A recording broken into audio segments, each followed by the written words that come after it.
প্রিয় ভিউয়ার্স, আসসালামু আলাইকুম। Welcome to my channel Samina cooking BD. সবাই কেমন আছেন?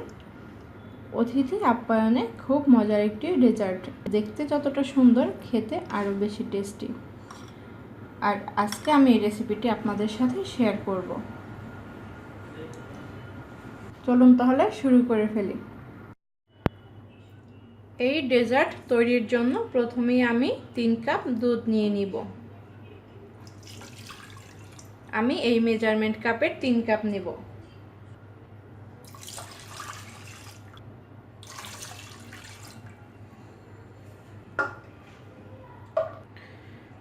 আমার আর লাগবে আগার আগার পাউডার। আমি এখানে আগার আগার পাউডার নিয়েছি। এটা আমি নিব 1 টেবিল চামচ। 3 কাপ দুধের জন্য 1 টেবিল চামচ আগার আগার নিব, আর 1 টেবিল চামচ মানে 3 চা চামচ।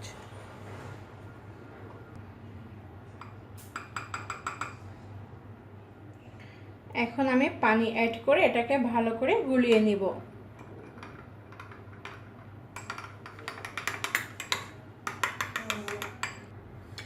আমি আগার আগার পাউডার রেডি করে নিয়েছি। এখন এটা সাইড করে রেখে দিচ্ছি। এখন আমি এটা জাল করে নিব এবং বলক না আসা পর্যন্ত অপেক্ষা করব।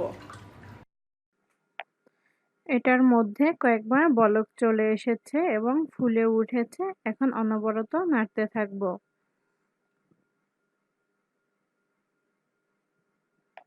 সুন্দর একটা ফ্লেভারের জন্য আমি এখানে 4 টুকরো এলাচি দিয়ে দিব এবং এগুলো মাঝখান থেকে ফালি করে নিয়েছি। আর এগুলো দেওয়ার পরেও আমি অনবরত নাড়তে থাকব। আমি এটা আরও বেশ কিছুক্ষণ জাল করে নিয়েছি। এখন এর মধ্যে দিয়ে দিব 1 কাপ চিনি। চিনিটা আপনারা স্বাদ অনুযায়ী দিবেন, যে যেরকম মিষ্টি খেতে পছন্দ করেন সেরকম। আমি এখানে 1.5 কাপ দিয়ে দিচ্ছি।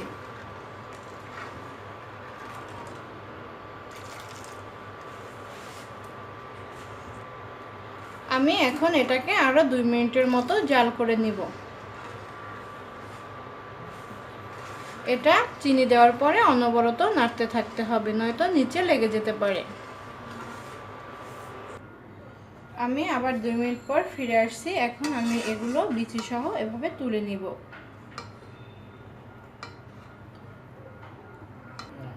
এগুলো আমি তুলে নিয়েছি। এখন আমি আগার আগার পাউডার অ্যাড করে দিব, আর এটা দেওয়ার সময় অল্প অল্প দিব এবং নাড়তে থাকব।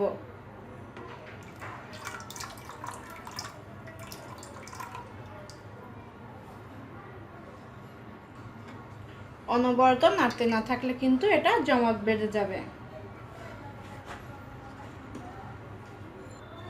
এখন আমি এটা আরও 2 মিনিটের মতো এভাবে জাল দিতে থাকবো এবং অনবরত নাড়তে থাকবো।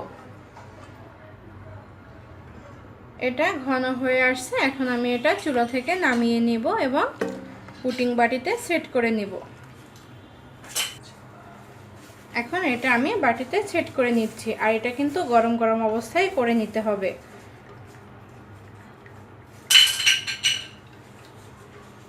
এখন অপেক্ষা করব আমি এটা ঠান্ডা হয়ে জমে না যাওয়া পর্যন্ত। আর এই ফাঁকে আমি উপরে যে রংটা ব্যবহার করব সেটা তৈরি করে নিচ্ছি। এটা সাইড করে রেখে দিচ্ছি এবং ঠান্ডা হওয়ার জন্য অপেক্ষা করছি। ওটা আমি ঠান্ডা করে নিয়েছি। এখন আমি উপরের জেলিটা তৈরি করে নিব। দিয়ে দিচ্ছি 1 কাপ পানি। আমি এই কাপের 1.5 কাপ পানি দিব।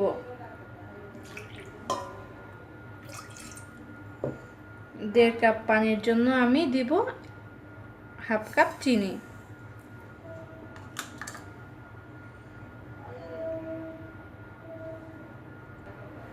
এখন আমি এটা নেড়ে নিব।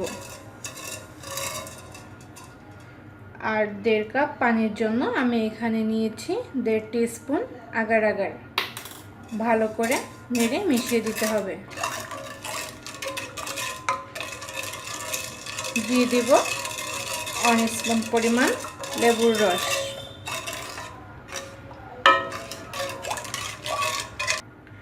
উপরের জেলিটা আমি রেড কালার করব, তাই আমি দিচ্ছি রেড ফুড কালার।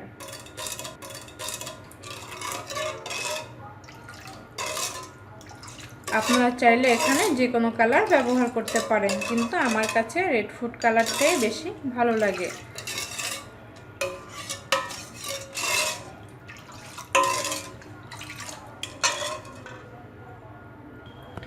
খুবই অল্প পরিমাণে দিয়ে দিব আমি অরেঞ্জ কালার। দেখতে কালারটা তাহলে অনেক সুন্দর লাগবে।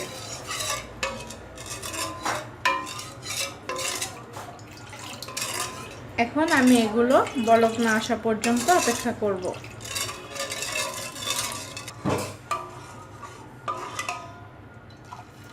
এটাও হয়ে গেছে, এটা অনেকটাই জমে গেছে। এখন আমি এটা বসিয়ে দিব। এখন আমি একটা ছুরি দিয়ে এটা চারপাশটা একটু আলগা করে দিব, কারণ আমি যখন জেলিটা এখানে দিব তখন যেন এটা চারপাশে ছড়িয়ে যায় এবং কিছুটা নিচেও চলে যায়। আর এটা অনেক সুন্দর জমে গেছে।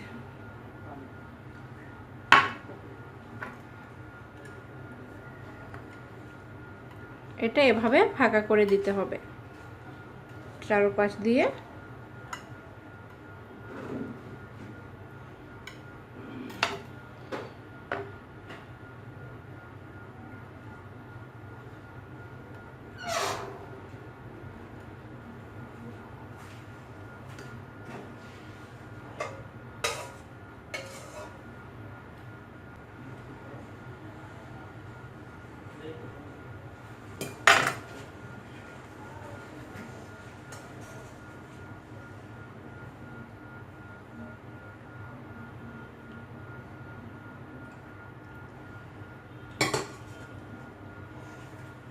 আমি সবটুকু একেবারে দিয়ে দিচ্ছি। এখন এটা এভাবে নেড়ে আমি দিব, আর চারপাশ দিয়ে একটু এভাবে হালকা করে দিব যেন এটা নিচেও যেতে পারে।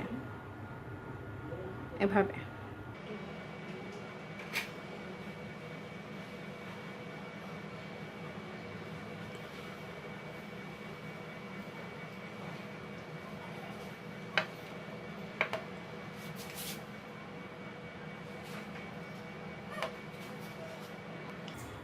আমি চারপাশে খুব সুন্দর করে দিয়ে দিয়েছি।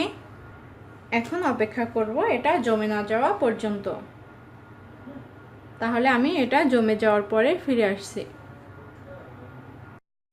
আমি এটাকে এভাবে 1 ঘন্টার জন্য রেখে দিয়েছিলাম, আর 1 ঘন্টার মধ্যেই এটা খুব ভালো করে জমাট বেঁধে গেছে। এখন আমি একটি চাকুর সাহায্যে পাশের অংশটা খুব কেয়ারফুলিভাবে এভাবে আমি চারপাশ থেকে ছাড়িয়ে নিব। আর এই জিনিসটা খুবই সাবধানে করতে হবে।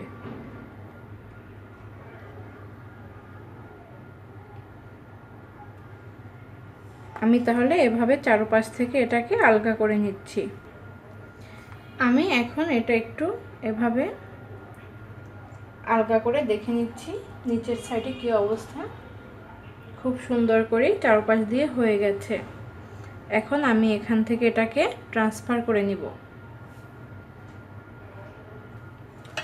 আমি এখানে ছোট সাইজের একটা ট্রে নিয়েছি। আমি এটাকে এভাবে বসিয়ে দিব। এরপরে এখন আমি এটা থেকে উল্টিয়ে নিচ্ছি।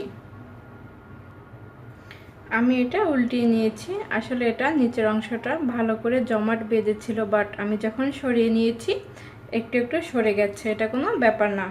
এখন আমি এটা সার্ভ করে দেখাচ্ছি। একটু কেটে দেখাবো ভিতরে কি অবস্থা। আমি এখন একটু কেটে নিচ্ছি, দেখি ভিতরে কি রকম হয়েছে। এটা কিন্তু খেতে ভীষণ ভালো লাগে, আর এটা আপনারা তৈরি করে ফ্রিজে 2 থেকে 3 দিনের জন্য সংরক্ষণও করতে পারেন। আর এটা খেতে দেখতে যতটা সুন্দর, খেতে আরও মজা। আমি একটু এখান থেকে এটা নিয়ে দেখতেছি।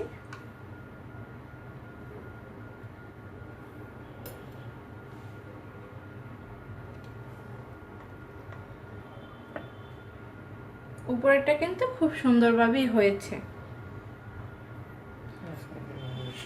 তাহলে আজকের মতো এখানেই শেষ। খোদা হাফেজ।